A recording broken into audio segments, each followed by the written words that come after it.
자, 우리가 하나님을 만나려면 어떤 옷을 입어야 합니까? 첫째, 영화롭고 아름답게 1절에서 5절입니다. 너는 이스라엘 자손 중 내 형 아론과 그의 아들들 곧 아론의 아들 나답과 아비후와 엘르아살과 이다마를 그와 함께 내게로 나오게 하라. 하나님께서 아론 가문을 제사장으로 선택하셨습니다. 거룩하신 하나님과 백성들 사이를 중보하는 이 제사장 직분은 고대로부터 신비롭고 영화로운 직분입니다. 이 제사장들은 이제 세속 권력이 전혀 없지만 세상 권세자들이 그 앞에 머리를 조아리고 조언을 듣습니다. 그리고 제사장들의 재물도 없지만 세상에 부유한 자들이 그 앞에 겸손하게 됩니다. 그러니까 높지 않은데 높은 곳에 있고 힘이 없는데 힘을 가진 것처럼 보이며 가진 것이 없는데 그 누구보다 부유한 자처럼 보입니다. 이는 제사장이 하나님 앞에 나아가는 존재이기 때문입니다. 세상 만물의 창조주이시며 왕의 왕, 주의 주이신 하나님을 대표하는 천사와 같기 때문입니다.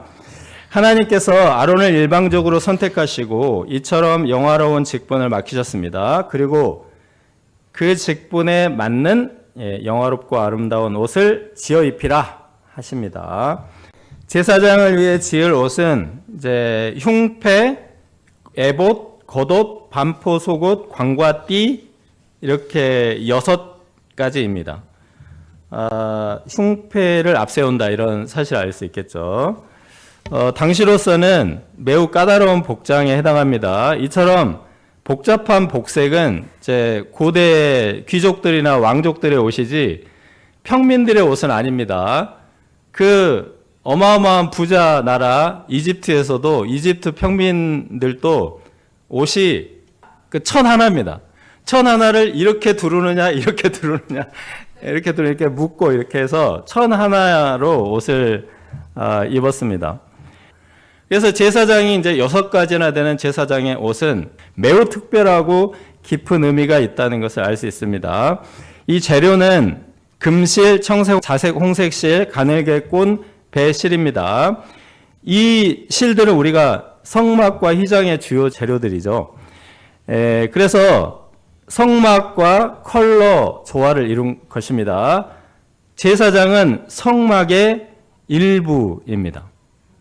그래서 제사장이 없이는 성막이 완성될 수 없고 또 제사장은 성막을 떠날 수 없고 성막을 떠나서는 있을 수도 없는 존재입니다.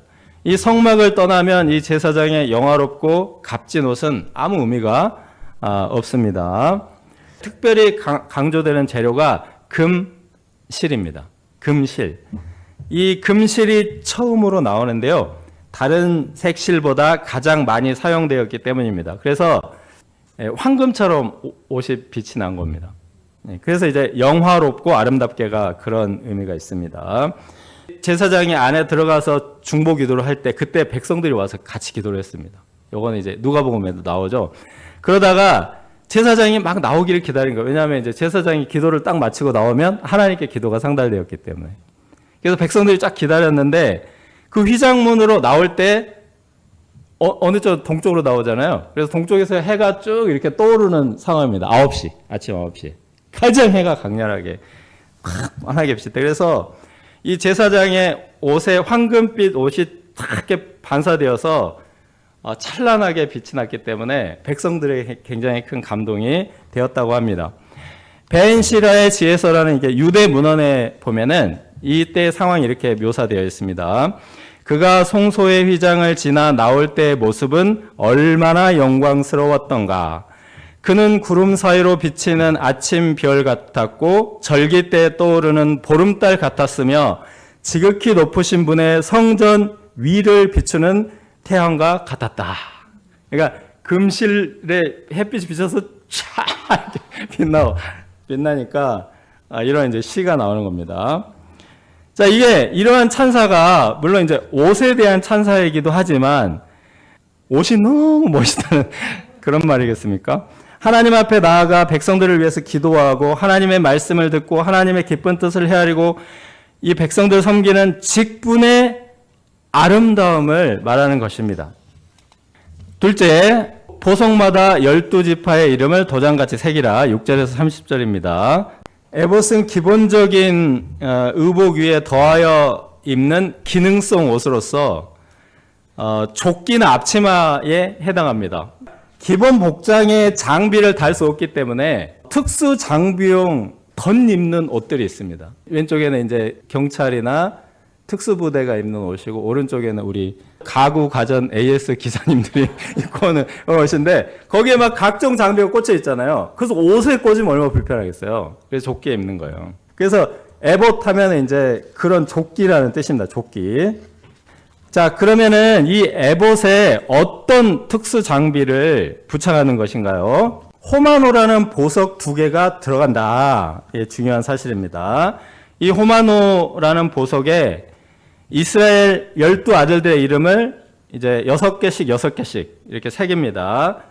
그리고 이제 12절에서 14절을 쭉 보면은 여기다 금태를 물렸고 어깨끈 매는 곳에 요 보석 2개를 딱 달아서 어깨 위에 얹은 겁니다. 하나님께 나아갈 때 제사장의 어깨에 이스라엘 12지파를 짊어지고 나아간다라는 뜻입니다. 이스라엘 12아들들이 보석처럼 존귀합니다. 여기서 그 아들들의 이름을 새길 때 도장에 새김같이 새기라고 하였습니다. 새기라라는 말이 반복이 됩니다. 그 위에 이스라엘의 아들들의 이름을 새기되 6 이름을 한 보석에 나머지 6 이름을 다른 보석에 새기라. 한 사람도 빠지지 않고 다 새기는 겁니다. 우리가 이제 돌에다가 뭔가 새겨도 거의 영구적이죠. 근데 보석에 새기는 것은 영원한 고귀함을 의미합니다. 또 도장에 새기는 것처럼 새기라라고 특별히 말씀하셨습니다. 요게 이제 왕들의 공문서 그리고 부자들의 계약서에 찍는 보석 도장들인데요. 고고학 유물로 아주 많이 발견이 됩니다. 이제 왼쪽 같은 경우는 꾹 찍는 도장인데요. 오른쪽은 동군 도장인데 그 점토판이 굳기 전에 옆으로 쭉 밀면 저런 그림이 나옵니다. 그리고 다 보석들입니다. 보석들. 자신의 정체성과 주인된 권리를 표시하는 도장이에요. 그래서 이제 아름다운 그림도 막 있고 당시로서는 이제 가장 귀한 보석에 도장을 새겼던 겁니다. 그러면은 이 이스라엘의 12지파는 그러니까 이 도장에는 어떤 정체성과 주권이 있습니까? 도장을 새기는 보석이 호마노라고 했죠. 네, 이 호마노는 에덴 동산을 상징하는 보석입니다. 창세기 2장 12절 말씀 같이 읽어보겠습니다. 시작. 그 땅의 금은 순금이요 그곳에는 베델리엄과 호마노도 있으며 에덴 동산의 상징인 보석 2개를 가져다가 제사장의 어깨 위에 얹으라고 한 것입니다. 그래서 이 이스라엘 자손들이 에덴 동산의 주인이라는 뜻입니다. 이스라엘 자손들이 출애굽할 때 목적지가 어디라고 했죠? 가나안 땅입니다. 네. 적과 꿀이 흐르는 가나안 땅. 가나안 땅은 회복된 에덴 동산입니다.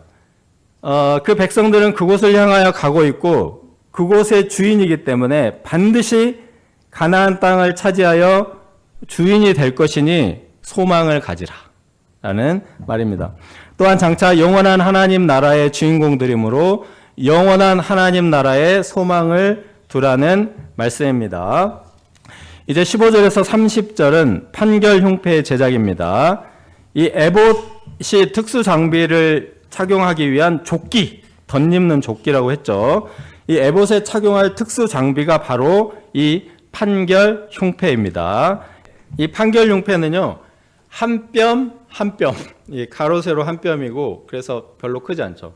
그럼 이제 가슴에 딱 이렇게 안으로 들어오는 그런 크기입니다. 이것을 가슴 부분에 착용한다 해서 가슴 흉자를 써서 흉패입니다. 판결 흉패 외부에는 이스라엘 12지파를 상징하는 보석들로 장식을 합니다. 그리고 요거는 이제 2개를 만들려고 했잖아요. 그래서 이건 주머니입니다. 주머니. 30절에 이제 넘어가 보면은 판결 흉패 주머니 내부에 판결하는 도구인 우림과 둠밈을 넣어둡니다. 이 우림과 둠밈 때문에 판결이라는 이름이 들어간 것이죠. 자, 우림과 둠밈은 하나님의 뜻을 최종적으로 결정하는 제비 뽑기의 일종입니다. 그냥 모든 일을 할 때 야 제비 뽑아 이렇게 하는 것이 아니고요. 인간의 이성으로 판단하고 성경 말씀으로 분별하여 모든 일을 결정하는데, 그런데 그렇게 해도 도저히 결정하기 어려운 문제들이 있습니다. 신학적 난제 뭐 이런 문제들이 있습니다. 그럴 때 제비뽑기라는 방식을 통해서 최종 결정을 하나님께 맡긴다. 이게 이제 판결 흉패의 취지, 우림 둠밈의 취지입니다. 이 판결 흉패는 제사장의 가장 중요한 임무가 하나님의 뜻을 분별하는 것임을 말해줍니다. 이것은 또한 하나님의 백성들의 정체성을 동시에 말합니다. 하나님의 백성들이란 자기 인생의 최종 결정을 하나님께 맡기는 자들입니다. 우리가 AS 기사님께 비싼 가구, 가전 수리를 부탁하는 것처럼, 또 우리나라를 지키는 국방을 군대에 맡기는 것처럼 제사장 직분은 영혼을 고치고 수리하는 AS 기사와 같으며 마귀의 악한 괴계와 유혹과 공격으로부터 분별하고 백성들을 지키는 하나님의 군대입니다. 판결 흉패 전면에 12개의 보석에 이스라엘 12아들들의 이름을 도장을 새기는 법으로 이제 새겨 넣었습니다. 어깨에 달린 보석은 단체로 이름을 새겨 넣었습니다. 이것은 이제 교회의 일치와 연합을 상징하고, 여기서는 모든 사람이 이제 각각 형형색색의 보석에 이름을 새김으로써 개성과 인격을 상징합니다. 그래서 이제 제사장은 그 어깨에 이스라엘 자손들을 메었는데, 여기에는 이제 제사장의 가슴에도 이스라엘 자손들의 이름을 품습니다. 모두가 보석이라서 아름답지 않은 아들들이 없고, 모두가 보석이라 귀하지 않은 자녀들이 없습니다. 사실 이스라엘 자손들이 실제로는 대단한 인물들이다라고는 할 수 없습니다. 그들에게 문제도 많았고 사건 사고도 많았습니다. 장남 루벤은 끔찍한 음행을 저질렀고, 레위와 시므온은 한 성읍을 학살하였습니다. 막내 동생 요셉이 아버지의 사랑을 독차지한다는 이유로 이 형들이 막 질투심에 불타올라서 요셉을 구덩이에 던졌다가 애굽에 팔아버렸습니다. 정말 참으로 흉악한 아들들이죠. 그런데 이스라엘 택하신 하나님은 이들을 애굽에 400년 종살이를 통해서 징계하시고 훈련하시고 연단하셨습니다. 이제는 그들에게 제사장 나라 거룩한 백성의 비전 가운데 시내산에서 새 언약을 맺으셨습니다. 이스라엘이 훌륭해서가 아니라 그들을 택하신 하나님 때문에 그들이 보석입니다. 광야에 굴러다니는 돌멩이같이 쓸모없는 그들을 찬란하게 빛나는 보석으로 변화시키시리라는 소망이 있습니다. 네, 로마서 11장 29절 말씀 같이 읽어보겠습니다. 하나님의 은사와 부르심에는 후회하심이 없느니라. 하나님의 부르심에 후회가 없습니다. 괜히 불렀어. 이 후회가 없단 말이에요. 부르심의 소망을 끝내는 이루신다는 겁니다. 실패와 좌절을 승리로 바꾸시고, 낙심과 절망을 희망으로 바꾸시고, 죄와 허물까지 모든 것을 합력하여 선을 이루십니다. 부르신 자들을 버리지도 아니하시고 떠나지도 아니하십니다. 결국은 그 소망대로 각 사람을 보석처럼 보화처럼 변화시키십니다. 이를 통해서 당신의 영광을 나타내십니다. 이 제사장의 어깨는 하나님의 어깨입니다. 제사장의 가슴은 하나님의 마음입니다. 그러므로 부르신 자들은 하나님의 어깨 위에서 빛나는 보석이며, 하나님의 자녀들은 하나님의 가슴에서 떠나지 않는 보석들입니다. 우리가 우리 자신을 볼 때 보석으로 보입니까? 돌멩이로 보입니까? 하나님의 눈에는 빛나고 아름다운 보석과 같습니다. 현재적으로는 빛이 좀 덜 나더라도 하나님께서 오래오래 연단하시고 마침내 보석과 같이 빛나게 하시리라 믿습니다. 셋째, 그리하면 그가 죽지 아니하리라. 31절에서 43절 말씀입니다. 이 부분에서 이제 6가지 옷과 소품을 제작하는데 이것들은 하나님 앞에 나아가는 제사장 자신을 보호하는 보호복, 보호 장비에 해당합니다. 31절에서 35절은 에봇 아래 받쳐 입는 청색 겉옷입니다. 그 홍색 자주색보다 이 청색이 그 염료가 비쌉니다. 그래서 고대의 청색 실은 옷을 만드는 데는 사용하지 않아요. 너무 비싸니까. 옷에다가 무늬 넣거나 액세서리 만들거나 이런 데 주로 이제 사용을 했습니다. 그런데 에봇 받침 이 겉옷은 전부 청색 실로 짜라고 한 것입니다. 아주 값진 옷이죠. 이 청색 안료는 하늘의 청명한 색감 그리고 신비감을 주었기 때문에 하나님을 상징하는 색이었습니다. 마치 하나님처럼 보이도록 만들려고 한 겁니다. 예, 하나님 앞에서 매우 단정하게 입는 예식복, 격식복입니다. 그래서 이제 2가지 장치를 하는데 맨 위에는 목이잖아요. 목은 늘어나지 않게, 찢어지지 않게 깃을 만듭니다. 근데 갑옷 깃같이 만들어요. 갑옷은 절대로 늘어나거나 찢어지지 않죠. 아주 견고하게 만들고 맨 밑에다가는 이제 석류와 금 방울을 돌아가면서 달라고 했습니다. 뭐 이게 72개다, 36개다 뭐 이런 말이 있는데 하여튼 굉장히 많이 이제 방울을 달았습니다. 그래서 이 대제사장이 움직이기 시작하면 방울 소리가 이제 딸랑딸랑 막 이렇게 들립니다. 원래 이 방울의 어떤 기원은 왕이나 존귀한 사람들에게 다가갈 때 그리고 그들로부터 나올 때 방울 소리가 기원이라고 합니다. 그러니까 누군가 온다는 걸 미리 알려주는 거죠. 그러면 생각하고 이제 나갈 때 이 사람이 문을 나갔다, 대문을 나갔다 이 방울 소리가 이제 알려주는 그런 용도로 쓰였다고 합니다. 그러니까 존귀한 자를 공경하는 예의 차원에서 방울 소리를 낸 겁니다. 이 제사장의 방울 소리는 하나님 앞에 경건한 행실을 말합니다. 하나님 앞에 단정한 행실입니다.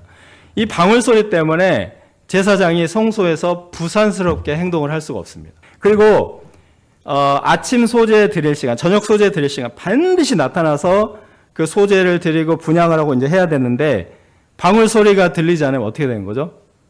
죽임을 당하는 겁니다. 방울 소리는 정직합니다. 방울이 스스로 소리를 내지 않고 제사장이 움직이는 대로 소리를 냅니다. 제사장이 움직이지 않으면 소리를 내지 않습니다. 이 방울은 우리의 행실과 인격을 말해줍니다. 우리는 방울을 달고 있지 않지만, 그러니까 물리적으로는 우리가 소리를 내지 않지만 하나님은 우리의 신앙과 행실과 인격의 방울 소리를 하나님이 이제 듣고 계시다는 거예요. 그 소리가 단정하고 신실하고 신비롭게 들리기를 기도합니다. 36절에서 38절은 제사장 머리에 쓰는 순금패입니다. 제사장의 중요한 직무 중 하나가 백성들이 드리는 제물을 판단하는 직무입니다. 이제 하나님께 드리는 모든 제물, 양과 소와 곡식, 이제 모든 제물들은 절거나 삐거나 흠이 없는 것이어야 하죠. 제사장이 이것을 이제 분별을 하고 제물로서 합당하다, 합당하지 않다 하고 받든지 말든지 해야 합니다. 흠이 있는 제물을 드렸다가 그 드리는 사람이 하나님의 진노를 당하게 되지 않겠습니까? 말라기로부터 암흑의 400년, 이제 신구약 400년 마지막 부분은 흠 있는 제물의 문제였습니다. 제사장이 반드시 이것을 판단을 해야 합니다. 그런데 세상에 완벽한 양과 소가 어디 있겠어요? 사람의 눈에는 괜찮아 보여도 하나님의 눈에 흠이 없을까요? 하나님의 눈에? 이런 문제가 있습니다. 현실적인 문제도 있습니다. 그 이스라엘의 쫙 북쪽 갈릴리에서 예루살렘까지 일주일 동안 양과 소를 제물을 데리고 와야 되는데 다칠 수도 있고 삘 수도 있고 이런 현실적인 문제가 있습니다. 그래서 제사장이 어느 정도 정상 참작을 하는 겁니다. 좀 다치고 뼈어도 제물로 받아주는 거죠. 그 판단을 하나님께서 인정하시겠다는 뜻입니다. 판결 형패가 제사장이 가슴으로 판단하는 거죠. 판결용패. 그죠? 네. 이 머리에 쓰는 순금패는 진리와 지혜로 판단하는 것입니다. 자, 39절에서 41절은 속옷, 관, 띠의 제작입니다. 그러니까 여기서 이제 속옷이란 오늘날 그런 게 속옷이 아니고 기본 복장, 밑에 받쳐 입는 옷이라는 뜻입니다. 이제 밖에 나가면 이 사람이 장사이면 장사의 옷, 겉옷을 입고 다 겉옷이 있거든요. 그래서 저걸 속옷이라고 그냥 말하는 거예요. 그리고 이제 관은 왕관할 때 그 관을 말합니다. 높은 지위를 나타냅니다. 왕 같은 제사장이라고 할 때 이 관 때문에 그렇게 부르기도 하는 겁니다. 그리고 띠는 제사장의 여러 겹 옷을 하나로 단정하게 묶는 띠입니다. 그러니까 여러 겹 옷을 입고 있기 때문에 뭐 너플너플 이렇게 거릴 수 있기 때문에 그것을 모두 쫙 메어가지고 입는 단정하게 정리해주는 띠입니다. 자, 이 모든 의복 중에 가장 아래 받쳐 있는 속 바지입니다. 근데 이것이 뭐라고요? 보호복이 아니고 보호복. 그리고 제사장의 옷들이 다 보이지 않습니까? 이 옷만 안 보여요. 안 보이는 옷입니다. 여러 겹의 옷을 다 입었는데 이미 많이 입었어. 많이 입었는데 또 하나의 옷을 입으라는 것입니다. 그리고 이 옷이 제사장이 죽지 않게 하는 보호벽의 성격입니다. 이 취지는 조금도 노출이 없게 하라 하는 것입니다. 이 고대 종교 의식을 보면 노출이 많고 음란하고 기괴한 형태가 아주 그냥 만연합니다. 직관적으로 자극적인 종교 의식들, 이런 의식들로 사람들의 이제 관심과 인기를 끌기 위해서 말하자면 공연을 한 겁니다. 공연을. 거룩하신 하나님은 이것을 조금 더 허용하지 않으십니다. 네, 하나님 앞에 나가는 이 예배와 모든 의식이 흥미, 쇼 같은 것이 되지 않게 하신 것입니다. 그러니까 겉으로 보이는 것보다 내적인 의미와 가치에 충실해라. 내적인 의미와 가치에 충실하지 않으면 제사장이 죽임을 당한다. 이게 이제 속 바지의 취지입니다. 아론의 두 아들 나답과 아비후가 여호와의 불이 아닌 다른 불을 사용하다가 죽임을 당하였습니다. 겉으로 보기에 다 불이면 되는 거 아니냐. 그런데 그런 것이 아니고 겉으로 보기에는 똑같은 불이지만 그것의 의미와 가치가 있는 불이냐. 이것이 중요하다는 겁니다. 내적 의미와 가치에 충실하지 않았기 때문에 죽임을 당하였습니다. 배 속바지도 이와 같습니다. 겉으로 여러 겹을 입었기 때문에 배 속바지까지 입어야 하나 보이지도 않는데 꼭 입어야 하나 이제. 그런데 사람들 눈에는 안 보이지만 하나님 아시고 혹시 노출이 있을 수 있기 때문에 반드시 입어야 한다. 네, 그런 말씀입니다. 오늘 말씀을 묵상을 해보면 이 대제사장의 의복이 그 특수복이구나 이런 사실을 알 수 있습니다. 네. 요즘도 이렇게 껴입는 옷들은 별로 없습니다. 이런 특수복들은 굉장히 위험한 곳에 들어가고 들어가지 않으면 안 되기 때문에 만들어지는 옷입니다. 화재를 진압하고 구조하는 119 구조대원들, 네, 특수복을 입습니다. 방화복, 정정태에 나가는 특수부대, 방탄복. 그리고 이제 우리가 지구의 대기를 벗어나서 우주로 나갈 때 그 생명 유지 장치가 수십 개 부착된 우주복, 네, 이런 것들이 있습니다. 그 수십 개 중에서 한 개만 고장 나면 3분 내로 죽는 그 우주복 같은 거. 네. 그렇다면 우리가 거룩하고 영화로우신 하나님 앞에 나아갈 때 어떤 옷을 입어야 할까요? 나아가면 잘못될 수 있으니까 나가지 말까요? 위험하지만 나가야 합니다. 그래서 하나님께서 우리에게 예수 그리스도의 옷을 주셨습니다. 십자가에 죽으시고 사흘 만에 부활하신 예수님께서 우리의 옷이 되어주십니다. 우리가 예수님을 배우고 닮으며 내적 외적으로 아름답고 영화로운 제사장으로 살아가기를 기도합니다.